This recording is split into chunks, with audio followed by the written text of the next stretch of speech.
윤석열 전 대통령이 지난해 국군의 날 저녁 자리에서 한동훈 전 국민의힘 대표 등 일부 정치인을 총으로 쏴서 죽이겠다고 말했다는 추가 증언이 법정에서 나왔습니다. 곽종근 전 특전사령관이 윤 전 대통령으로부터 계속 진술의 신빙성을 공격당하자 작심한 듯 폭로를 쏟아낸 건데요. 윤 전 대통령 측은 즉각 그런 말을 한 적이 없다는 입장문을 밝혔습니다. 윤상문 기자입니다. 또 자신의 내란 재판에 출석해 곽종근 전 특전사령관을 마주한 윤석열 전 대통령. 이번에도 직접 나서 곽 전 사령관 증언의 신빙성을 공격하기 시작했습니다.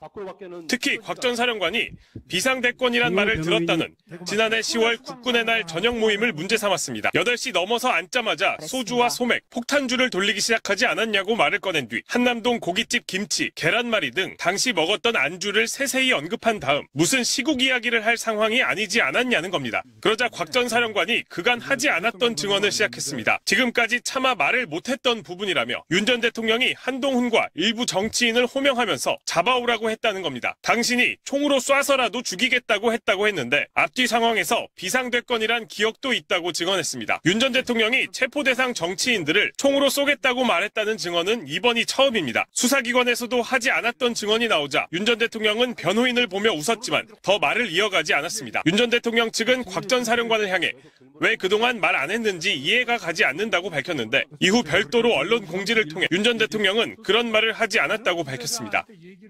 곽 전 사령관은 더불어민주당 김병주 의원이 자신의 진술을 오염시켰다고 주장하는 윤 전 대통령을 추궁하기도 했습니다. 윤석열 대통령께서 이진우 수방사령관한테 몇 명씩 들어가서 한 명씩 끌고 나오라고 지시하셨지 않습니까? 그렇기 때문에 이진우 수방사령관도 조성현이한테 국회의원들을 끌어내라라고 얘기를 했고, 앞서 헌법재판소는 이미 곽 전 사령관의 증언의 신빙성을 인정하며 국회의원을 끌어내라는 지시를 한 적 없다는 윤 전 대통령 주장은 믿기 어렵다고 일축했습니다. MBC는 작년 10월 1일 국군의 날 윤 전 대통령과 관저에서 만찬을 하며 비상대권이라는 말을 들었다고 증언했습니다.